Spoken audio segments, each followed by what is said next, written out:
Hey everyone, I'm Carter, the game director on BitCraft, and today we're going to do a short video on the early game of BitCraft and some of the skills and professions you can do in the game. So I've got here a fresh character, and we're going to just be looking at what the early game looks like. Normally when you start the game, you'll have a tutorial that will kind of walk you through the basic steps of the game, but today we're just going to do it ourselves. So when you first get into the game, you'll always spawn in the grasslands area, and one of the important things about that is that it gives you access to two very early starting resources that you'll need to get started, which is flint and bushes.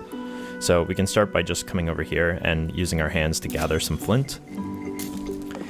And you'll see that, well, I don't have any tools. The only thing I can do is gather with my hands, which will only give hits of 1, which causes the gathering process to be quite slow. Then I can gather some bushes. And once you get some tools, the tools impact these numbers of damage that you're doing to the resources, which will help you gather a lot faster. So now that we have some sticks and some flint, we can open the build menu with B, and we can come in here and search for a basic workbench, a crude workbench, and we can throw that down. And so once you place that, you'll see what we actually get here is a construction site. And so the construction site is what allows us to collaborate on building a building. And so in this case, I'm just building it by myself, but in later parts of the game, you might be building larger buildings that require a lot of people to add resources and work together to build it. So here we can grab some sticks and throw them in here. We can also click add all, and then we're gonna build it. And so again, here we're just using our hands. So once you're done constructing the workbench, we can right click on it here, and we'll see that currently I have a lot of tools discovered, but if you're just starting the game, you'll probably only have access to the flint tool bundle, which will just give you a few of the essential tools to get started. So we can craft one of those right now.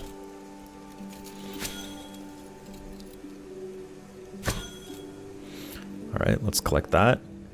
And so you can see I got 4 tools here. I've got a flint axe, a flint mallet, a flint machete, and flint scissors. And so I can left click these to put them into my tool slots, but you can also right click and equip the tool as well if you want to do it like that. Perfect.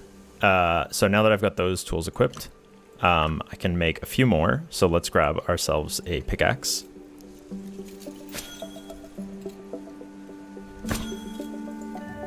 And a cooking pot.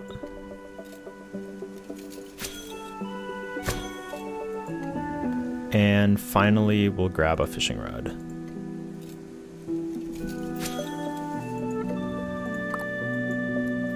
So with these tools, the main way that you're able to use them is actually by equipping them in your tool slots, which are in the character window under professions. And so you can open this window by default by hitting the H key. And then you can go to the professions tab here, and you can see that we have a list of all of my professions in the game. And you can click on any one of these and you can see if we have a tool equipped in the tool slot. So I don't have a cooking pot equipped, so I'll just equip that right now. Now it's in my cooking slot. We could go to the mining page, equip this. Again, you don't need to have this window open. You can just click from here. But now I can see that, you know, carpentry, I don't have a tool. Cooking, I have a tool. BitCraft is an up-and-coming open-world cozy survival crafting economy-based MMORPG for PC from Clockwork Labs, where thousands of players will coexist on one massive procedurally generated world. No shards, no various servers, just togetherness. You'll be able to live out your Master Roshi fantasy completely alone, with nothing but the voices in your head serving as company, or a small cozy village with some friends. If you have any, that is. Or even in a sprawling metropolis where you'll be able to trade, work together, and even rent a spot to live within a growing empire. But something about BitCraft that most MMOs today don't really foster anymore is the need to work together in the open world to truly flourish in-game. So you and your friends will travel in this world and rebuild a society to shape the world and discover the past through exploring. I was given access to the first BitCraft closed alpha test with a few friends, and I'm walking away with some thoughts. But keep in mind, these thoughts are on a game that's fully in the early stages of development, so everything mentioned here is subject to change and is literally just the framework of the game. However, as they stated via their website, the closed Alpha 1 is a representation of their planned core game loop, so we can get a fairly solid idea on what kind of game this will be.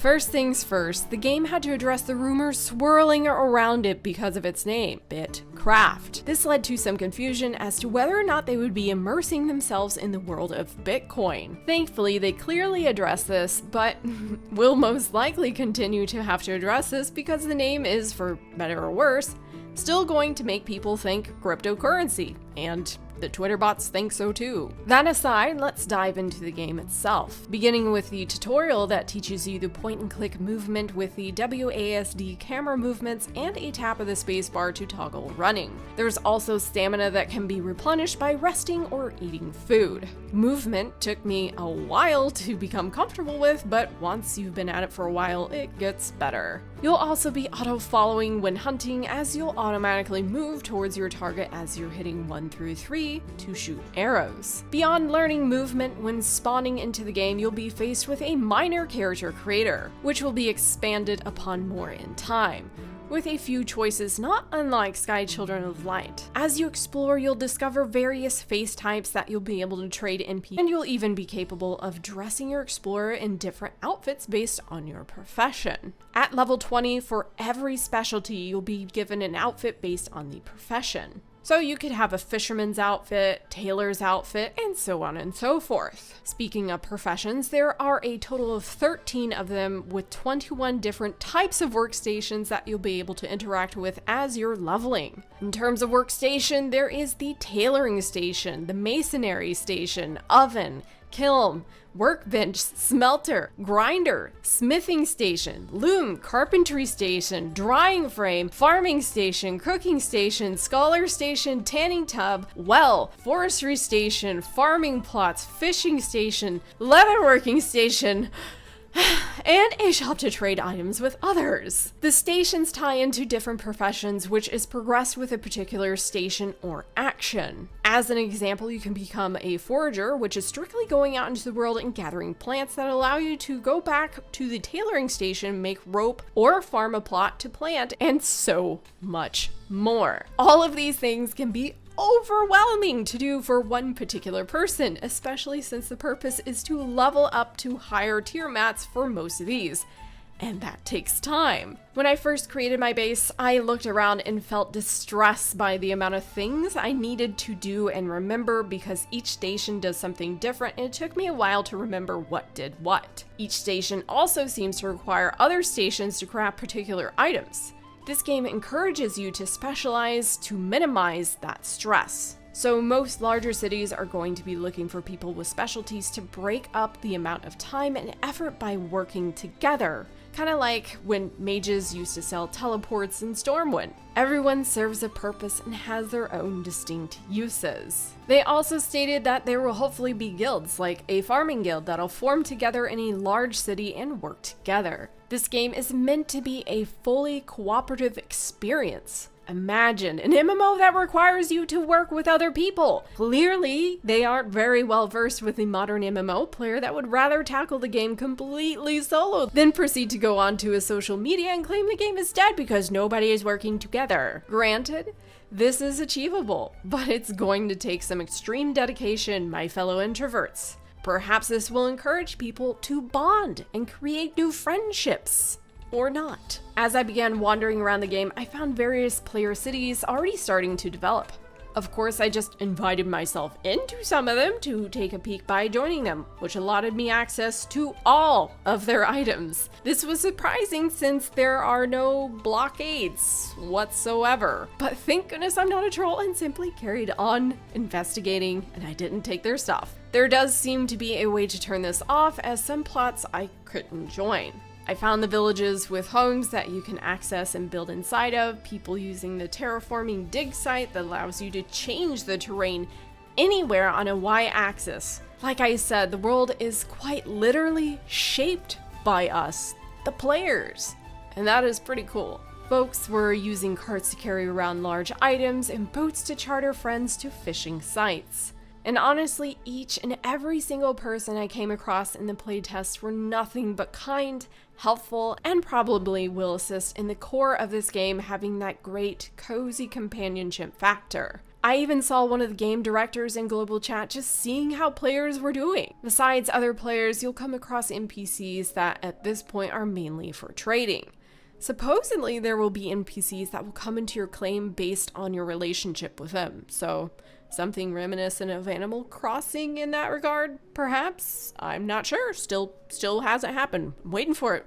Sounds cool. Your claims are your home, and they take a great effort to maintain. You'll have a glowing area to which you can build inside of your claim, or you can begin to build beyond the guided lines to expand your claim, but that comes at a cost. Your claim is only good for so many hours based upon the amount of supplies you put in. The bigger the claim, the more supplies required. There are many times that I thought I'd left supplies in my claim to sustain me until next time I logged in, but sadly I was stuck in the queue more often than not or got busy doing something else, so my claim would be opened to the public. And very quickly folks would come in and take my items and dissolve them for their use. So rude. After the third time of this happening, I decided that I wasn't going to invest any more time and began exploring because I love exploring.